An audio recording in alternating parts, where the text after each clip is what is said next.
Bonjour à tous, c'est Sirdek. Je vous souhaite à tous la bienvenue sur ma chaîne. Aujourd'hui, on va commencer la rediffusion des matchs de la précédente conquête de Légion, la première conquête du mois de mars. Alors je rediffuse ces matchs parce que d'une ils sont très intéressants, parce qu'ils sont parfois très serrés, et donc c'est vraiment très plaisant à regarder, mais aussi ça nous donne des idées de team pour nos propres matchs de duel galactique. Alors, regardons ça après le jingle. Bien, voici les différentes rencontres de ces huitièmes de finale. Je vous propose de regarder chacune de ces affiches les unes après les autres. Première rencontre, les Black Dragons, donc les dragons noirs contre les gardiens. Je vous avais dit, suivant les informations que nous donne le jeu, il y avait un avantage certain pour les gardiens. Eh bien, vous voyez, ils n'ont pas eu de trop de mal pour se qualifier puisque aucun des dragons noirs ne s'est présenté.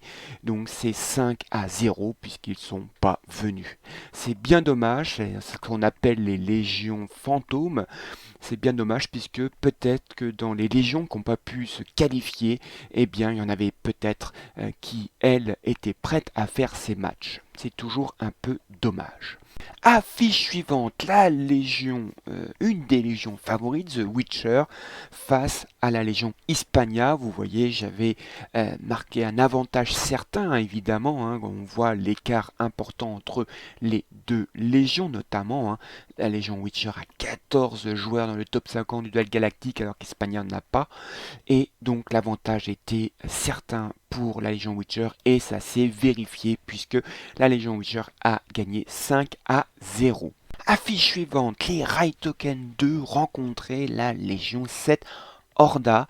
Là aussi j'avais marqué un avantage certain puisque Raitoken 2 a 4 joueurs dans le top 50 du duel galactique et on avait quand même une contribution un peu supérieure et d'ailleurs eh bien Raitoken 2 l'a remporté 5-0. Je vous propose de regarder un match de cette rencontre. Alors nous sommes devant les différentes rencontres de cette affiche Raitoken 2 contre cette Horda et nous allons nous intéresser au premier match 1 contre 1 de Zeta contre Darksoon 79 et vous allez comprendre pourquoi j'ai choisi cette rencontre. Et puis vous voyez du côté de Darksoon, il y a la présence de Perséphone. Et oui, donc on va voir quel est l'impact de Perséphone dans ce duel. Donc Zeta protège tout de suite son Minos. Et il met son œil sur le Milo GC. En même temps, il prend le Thanatos de Darksoon. L'Alone de Zeta déjà se transforme. Et vous voyez, il force le Thanatos de Darksoon à mettre l'œil sur le Minos qui est protégé par le champ surplis, ce qui lui permettra de provoquer un retour. Et vous voyez tout de suite l'Alone est allié donc la Perséphone au Rhadamante RC. Alors, chose assez surprenante, c'est que Darksoon a tout de suite provoqué l'attaque de Perséphone alors qu'il n'y a pas de graines. Vous voyez donc le Milo GC est protégé par la chaîne de Shun GC, donc ainsi comme ça le Milo GC n'est pas mort. Tout de suite du coup Zeta va essayer de tuer ce Shun GC. Et on voit, vous voyez, l'attaque de Alone n'a pas tué Shun GC parce que Perséphone a tanké et permet donc à Shun GC de survivre. Donc on voit là, tout de suite, l'impact de Perséphone, mais là, l'AOE de Thanatos finit par avoir ce Shun GC. De l'autre côté, le Thanatos n'arrive pas à vraiment attaquer les personnages de Zeta. Le Radamante lance ses ailes et fait quelques bons dégâts. On voit notamment sur le Thanatos et les contres de Shiryu GC fait de gros dégâts. On voit le Milo GC ne meurt pas et c'est Perséphone qui a tanké, mais elle en perd sa vie. Et là, le Milo GC est abattu par un contre du Shiryu GC.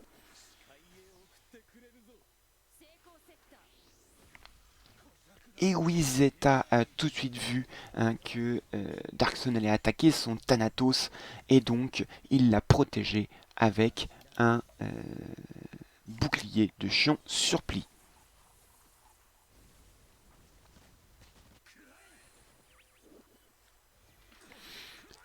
Zeta lance de nouveau les fils sur le Radamante, hein. Comme ça il va essayer de l'empêcher de refaire ses ailes. Attention, AOE du Thanatos Darkson. Ça provoque quelques dégâts, mais pas suffisamment. Là, attention, l'AOE du Thanatos de Zeta va faire beaucoup plus de dégâts. Vous voyez, le Thanatos inverse meurt. Donc, attaque assez intéressante du Radamantisé qui permet à Darkson de se débarrasser du Thanatos de Zeta. L'Athéna est en mauvaise posture, mais malheureusement, les contres du Shiryu GC, RC provoquent la mort du Radamante. Et donc là, c'est quasiment fini. Il reste plus que voilà, une attaque de Chion surplis sur la Athéna et c'est terminé pour Darkson. Donc on voit un premier match fort intéressant puisque eh bien il y a une grosse différence de boxe entre Zeta et Darkson. D'ailleurs, on voit une différence de level important, 68 face à 64. Mais la Perséphone de Darkson a permis de tanker quand même pas mal. On a vu une première attaque du Alone qui a été tankée par la Perséphone. Une Perséphone qui a aussi tanké une deuxième attaque sur de l'œil de Thanatos sur le Milo GC, mais malheureusement ça a provoqué la mort de Perséphone. Donc c'était intéressant et on a vu une très belle stratégie de Zeta avec son Minos qui a pris en main le Thanatos, qui l'a forcé à mettre donc l'œil sur le Minos de son propre Minos et avec le bouclier de Chion surplis lui a permis de renvoyer les dégâts de l'œil de Thanatos de Darkson. Donc un premier match fort intéressant. Bien, nous revenons aux affiches de ces huitièmes de finale. L'affiche suivante, les Raiders contre Asgard. Il y avait un avantage certain de Asgard qui est bien mieux classé avec 200 000 de contribution supérieure à Raiders. Et on a eu un double pass. Un double pass, et vous voyez, du coup, étant donné que les Asgard sont mieux placés, c'est eux qui passent, alors que aucun des deux n'a fait de team. Alors, les Raiders ont fait la Légion Fantôme. C'est beaucoup plus surprenant de la part de Asgard, mais vous allez voir, j'ai trouvé la raison à ce pass des Asgard. Mais donc nous avons un cas de malheureusement de Légion Fantôme la part des Raiders. Alors la raison, la voilà. Pourquoi? Eh bien tout simplement beaucoup de joueurs de Asgard ont fusionné à Omega pour donner la naissance d'une nouvelle légion. Ce n'est plus Omega mais Aesir. Voilà pourquoi il n'y avait personne du côté de Asgard qui apparemment existe toujours. Alors est-ce que ça va devenir la réserve de cette nouvelle légion ex-Omega devenue Aesir? Ça on verra dans l'avenir.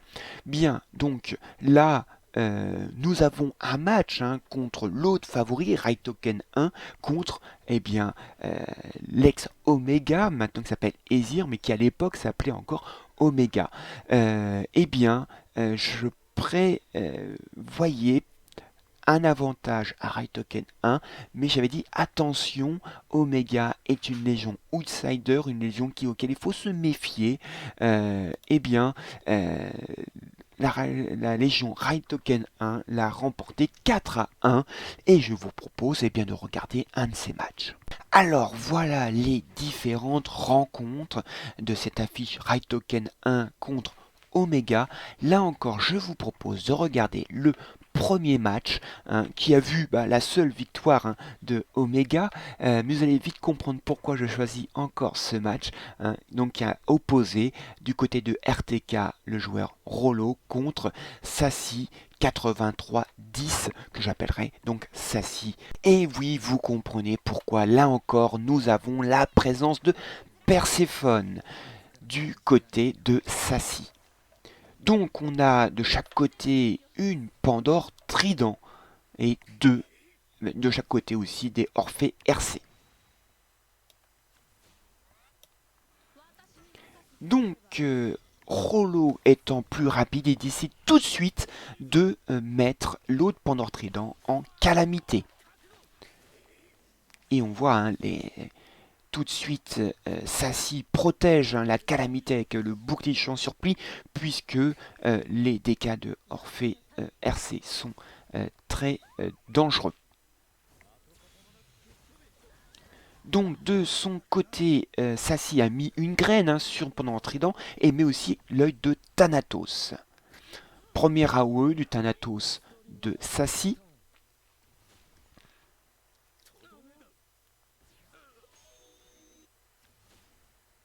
Donc Rollo lance de nouveau la sérénade et lui met l'œil de Thanatos sur le chion surplis. Attention, AOE du Thanatos de Rollo qui fait pas mal de dégâts. Sans doute que la Perséphone l'a peut-être tanké, mais vous voyez, l'intérêt de la Perséphone, c'est qu'elle aspire la vie, 10% au level maximum. Et là, vous voyez que Rollo change de calamité, ce qui permet à Sassy de mettre le Orphée RC de Rollo en calamité. Donc tout de suite, Rollo essaye de mettre des dégâts sur la calamité, mais on voit que ça tangue notamment, je pense, par Perséphone. AOE du Thanatos de Sassy qui fait pas mal de dégâts. Le Thanatos aussi de Rollo fait de nombreux dégâts et vous voyez la Perséphone qui retire encore 10% de la vie de chaque personnage adverse et là la Athéna exécute le Thanatos de Rollo. Et du coup, Rollo de nouveau met la Pandore Trident en calamité. Et c'est l'œil de Thanatos qui met fin à la Pandore Trident de Rollo. Du coup, Sassy remet l'Orphée RC en calamité. Mais voilà, ça sent le mal engagé évidemment à ce moment-là déjà pour Rollo. Donc on voit une Perséphone qui a eu son intérêt notamment dans le fait d'aspirer les PV comme ça des personnages adverses. Et là on voit la Athéna qui se fait plaisir, elle élimine le Doko GC et du coup son RC lui permet de rejouer, d'éliminer là le Chenades, sans doute RC, et donc il reste plus que ce Orphée RC transformé en calamité. Il y a même une graine dessus. Et donc il ne reste plus que d'éliminer, voilà, le Orphée RC. Voilà le match qui a vu la victoire de Sassy. Donc voilà ce match qui a été très intéressant. On a vu une autre caractéristique de Perséphone là en lumière, cette capacité, ce skill 4 qui ponctionne 10% au level 5, 10% des PV des personnages adverses avec un maximum de 40%, c'est-à-dire à peu près 4 tours du coup, donc qui a fortement affaibli les personnages du joueur de Raitoken, et ça a permis donc aux joueurs de Omega de remporter ce match, mais au final, c'est Raitoken 1 qui passe contre un score de 4-1. Affiche suivante, Yogasmum rencontrait donc KOTZ. Là, c'est quasiment un peu les extrémités. On a une légion surprise 17e avec 164 000 de contribution face à la première légion de ce groupement de serveurs, 385 000 de contribution. Vous voyez quasiment 200 000 de plus avec 5 joueurs au top 50. Mais du coup, eh bien, Yogasmum a gagné 5-0. Je vous propose de regarder un de ces matchs. Alors voici les différentes rencontres et je voulais notamment saluer l'initiative de KOTZ qui n'a pas fait une légion fantôme. Elle ne s'est pas découragée. Certes, elle n'a pas pu réunir toutes les équipes, mais ils ont quand même réussi à faire 3 équipes. Il faut savoir qu'il faut gagner 3 victoires. Ils savaient que devant eux, ils avaient une légion extrêmement difficile, mais ils ne se sont pas découragés. Ils y ont été et bravo à eux. Je trouve que c'est tout à leur honneur de ne pas faire cette triste pratique de légion fantôme. Donc bravo à eux, même si ils n'ont pas gagné, au moins ils peuvent être fiers d'avoir été jusqu'au bout de cette initiative d'aller à la conquête de Légion. Et donc je souhaitais quand même montrer un de leurs combats, un beau combat, c'est notamment le combat qui oppose donc Aractecto contre Ian Green. Bien là, donc là, vous voyez, il n'y a pas de Perséphone cette fois-ci, mais on a d'un côté un Albafica et de l'autre, du côté d'Ian Green, on a donc un Camus GC. Du côté de Ian Green, nous avons aussi un Orphée RC. Hop, excusez-moi, je vais remettre ça. Hop, ici. Donc là, un Camus GC, est-ce qu'il va avec ses renvois de dégâts? On a vu des renvois de dégâts parfois raser les teams adverses. On a de chaque côté des Aldébaran GC, personnage très euh, méta quand même dans notre PVP actuel. Donc là, on voit le jeune Hades de Aratacto qui a doublé donc Albafica, qui va donc pouvoir cumuler ses poisons extrêmement intéressants, et évidemment puisque ça va provoquer de nombreux saignements à force. Donc là, Aracleto, donc le Thanatos du joueur de Yogasmum a fait un AOE qui a fait quand même pas mal de dégâts, mais attention, attendons évidemment le retour de bâton avec Camus GC. Là, c'est le Aldébaran du joueur de Yogasmum qui sort l'âme évidemment du Orphée RC. Il faut se débarrasser de ce Orphée RC très menaçant. De l'autre côté, le joueur de KOTZ, lui, sort l'âme du Thanatos d'Aratecto. Attention, bientôt le roi de dégâts de Camus GC, vous voyez, de bons dégâts. Donc là, le match était quand même serré, il faut quand même le dire. Et attention, le Thanatos va faire l'AOE qui entame petit à petit, en effet, les vies des personnages de Aratacto.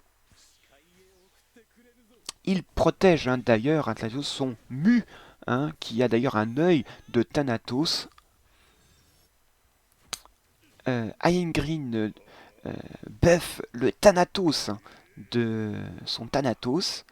Et là, l'Aldébaran GC fait des comptes sur l'Orphée RC qui survit. Mais attention, là, le Thanatos d'Aratleto va mettre fin à... Et voilà, le Orphée RC de Yang Green est mort, la Débarran GC est mal en point, le Chion sur le P est pas loin étant fantôme. Mais attention, il y a le Camus GC. Le Camus GC peut encore faire de sacrés dégâts. Artleto évidemment double l'Albafica pour faire voilà ces 5 empoisonnements qui vont se transformer bientôt en saignements qui vont faire de nombreux dégâts. Et oui, on essaie de faire disparaître. Ça y est, le Chion surplis a disparu. Et voilà. Ça fait pas trop de dégâts. Le bouclier, le retour, attention. Camus GC fait son attaque. Et on a vu des dégâts qui sont pas négligeables. Ça y est, le Chion surplis d'Artleto est en fantôme. Mais la Débarran GC, Diane Green est lui-même en fantôme. Et oui, le problème, c'est ce Mew qui est protégé par le bouclier de Chion surplis. Ça renvoie ses dégâts. Il y a un AOE qui a fait pas mal de dégâts quand même.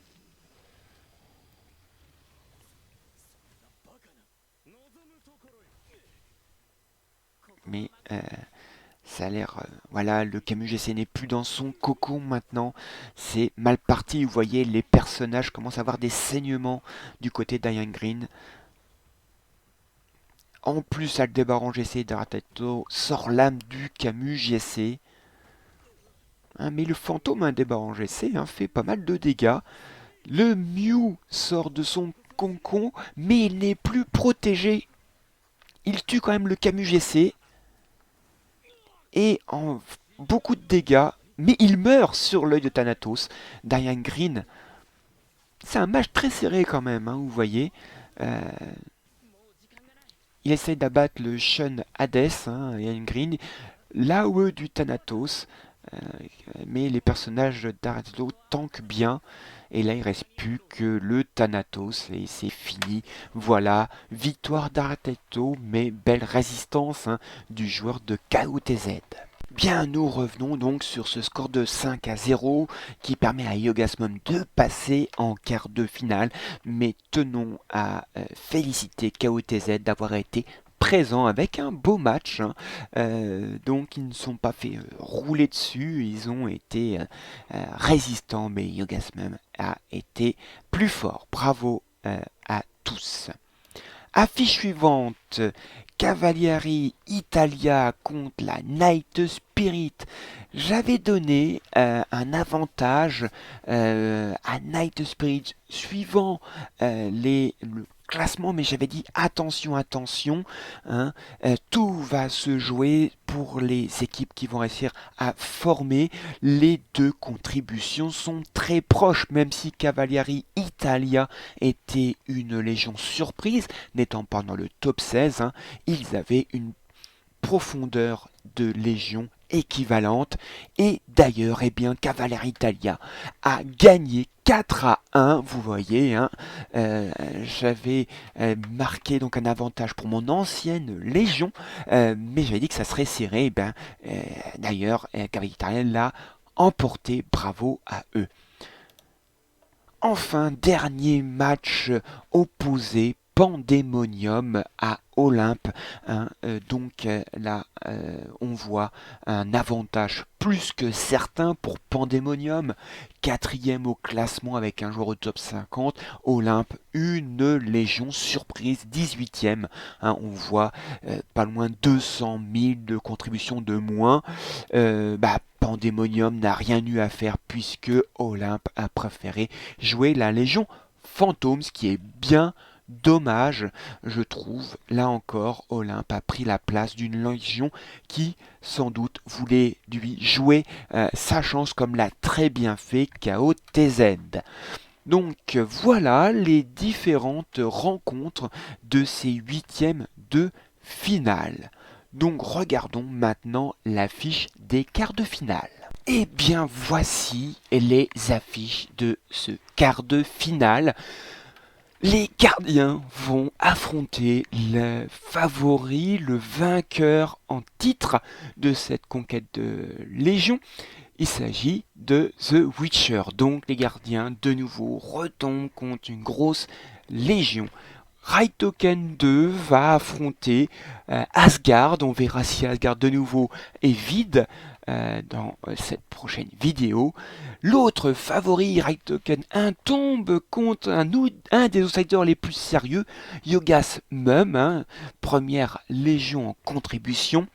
Et une des légions favoris, comme quoi il faut jouer les matchs, même si on n'est pas dans le top 16. Cavalieri Italia le prouve. Eh bien, quand on est une légion surprise, on peut passer en quart de finale. Elle va rencontrer par contre là un gros morceau, Pandemonium, 4ème légion au classement. J'espère que ces matchs vous ont plu. N'hésitez pas à mettre un petit commentaire. Sur ce, je vous souhaite à tous un bon jeu. Amusez-vous bien et à la prochaine fois. Allez, salut!